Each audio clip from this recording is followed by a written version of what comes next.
All right, hello humans. Unfortunately, I'm not in class today, so we video today's lesson about money. Finally, in economics class, we get to learn a little bit about money. We're going to do so by making a few lists. We're going to list the functions of money. We're going to list the definitions of money. We're also going to list the types of money. All right, in a more in-depth class, we would talk about the desirable characteristics of money, like things like portability. You want your money to be portable, you want it to be durable, you want it to last, you want to be something called fungible, which means it can intertrade. 5 $1 bills can be traded in for one $5 bill and vice versa, but unfortunately we don't have time for that. So we're just going to focus on those first three lists, and we'll start with the functions of money. Okay, now there are three of them. The first and most obvious is what most people think of when they think about money. You use it to buy stuff. You use it to buy goods and services. And if you sell stuff, you get it. All right? So we refer to that in economics as money's function as a medium of exchange. All right? It helps us trade. All right? Medium is a go-between. It helps something else happen. And money is a medium of exchange. All right, how does it help? Well, without money, we would have to trade good for good or good for service or service for service. That is called the barter system, and it is unwieldy. It is inefficient. All right, so money allows us to avoid the problems with the barter system. I'll just give you a couple of examples. One problem with the barter system is that suppose I need a heart surgery, and I need it now. I'm about to die. I need my heart to be fixed quickly, and the doctor sells that service.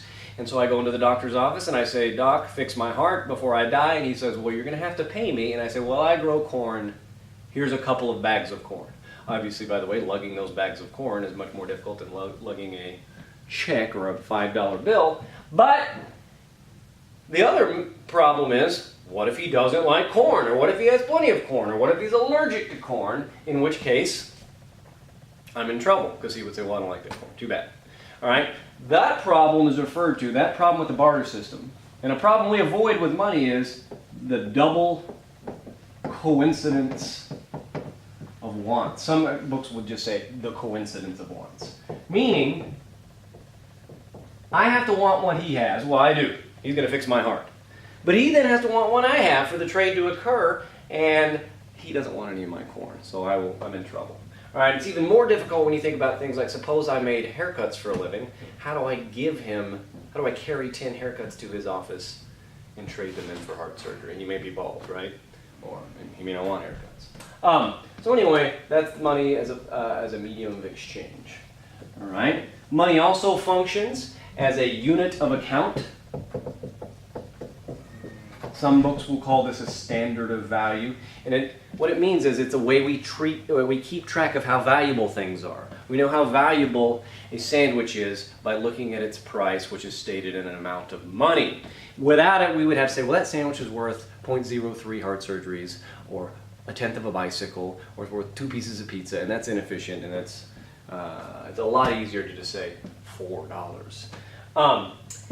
It also lets us keep track of the value of other things, like I know how valuable my savings account is because I can look and see how much money it's worth. All right, money is a unit of account. And then finally, money, speaking of savings accounts, functions as a store of value. If you want to store your wealth, all right, you can store it lots of different ways. You could store it by owning stocks. Well, that's not money, that's pieces of companies. You could store it by owning collectibles like baseball cards or art. You can store it by owning commodities, like you could buy bars of gold or shares of oil, actually, in the commodities market.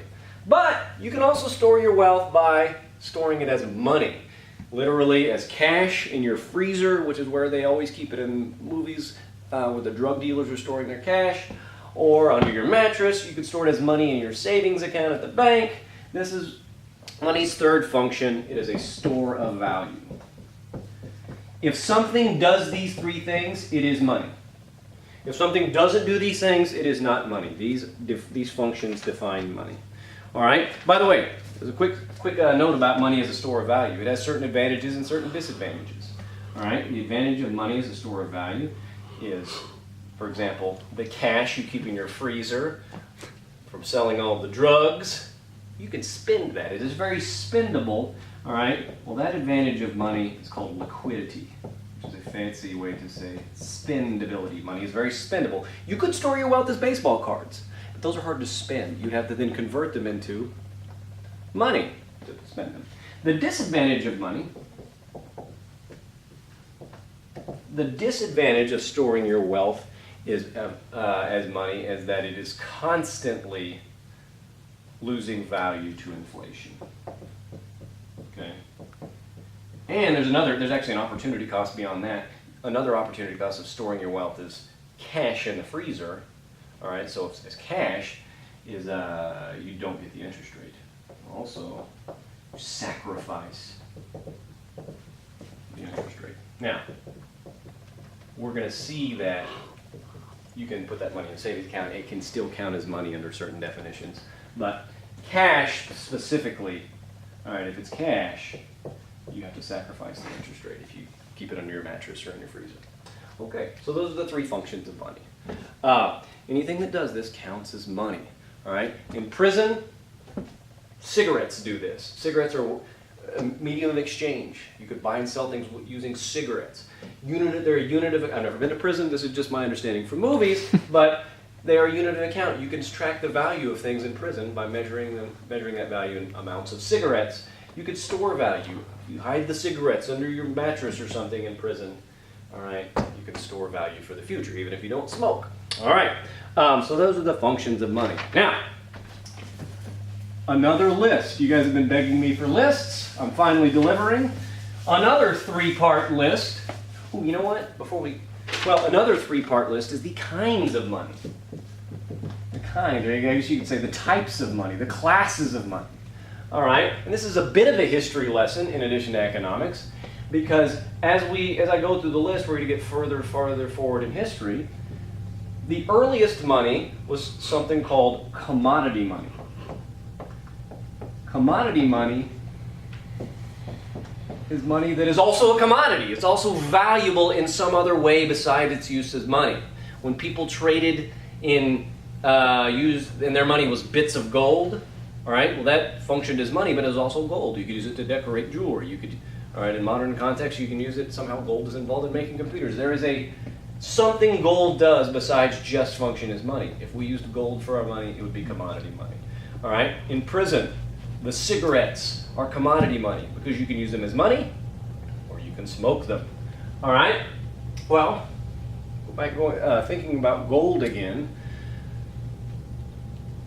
in more primitive economies that traded in gold, they quickly realized carrying around all this gold is cumbersome. It can be heavy, but it's also unsafe. What if you get robbed while you have your gold? So businesses sprang up to store gold. They would write you a certificate to say, this entitles you to a claim on 10 ounces of gold. I've turned in 10 ounces of gold to the gold checker. They gave me a certificate that says when you come back, you can have your 10 ounces. Or they may give me 10. They may give me 10 certificates representing 1 ounce each. All right, well, it didn't take long for people to realize, why should I go back to the gold checker, get my gold, then take it to the barber, pay to get my haircut. The barber then has to take that piece of gold back to the checker and get the certificate that I just traded in. Why don't I just hand the barber the certificate that represents a claim on gold, all right, and he'll cut my hair, or she'll cut my hair. Well, eventually, people no longer used the gold as money. They used these pieces of paper backed by gold that represent a claim on an amount of gold. And this is referred to as, you should probably know, given that I'm an economics teacher. Representative money, of course. It represents some commodity. We used to have representative money in the United States. We don't anymore. Our money used to be backed. A $5 bill used to be backed by $5 worth of gold from the government. You could literally go trade it in. All right? It is not anymore. All right? In the Nixon era, we went to something called the Bretton Woods system, and our money is no longer backed by any commodity. It's not backed by gold. It's not backed by silver. If you go to the government and say, here's $10, I want to trade it in, they'll be like, you can have 10 other dollars if you want. Our money is money because the government says it's money and tries to enforce that. And I'll tell you how they enforce it in a second. We have something called fiat money, which is, fiat is, I believe, Latin for command. The government commands, this is money, And so it is. All right, how do they enforce that? The way they enforce that is your bills, if you have a dollar bill, it says that on there somewhere, this note is legal tender for all debts, public and private. It happens to be right here on my $5 bill. Can you see that? Out of focus. It's out of focus. It's on there though. Oh yeah. All right. What that means is if I have a debt to somebody and I offer to pay them in money and they refuse to accept it, they can't take me to court and win. They can't take me to court and say, Brian won't pay me back. I can claim, here's some evidence that I offered them money, offered them US bills. They wouldn't take it. The court would then forgive the debt. But nobody does that because everybody is in on the agreement. We all agree that that is a valuable piece of paper. We will take it for a haircut or a sandwich or heart surgery or whatever. We have fiat money in the United States. Why do we have it? Because it actually helps our government control the supply of money and manipulate the economy in certain ways that many consider beneficial. Some recently are considering it a problem. But types of money. All right. All right, Coach.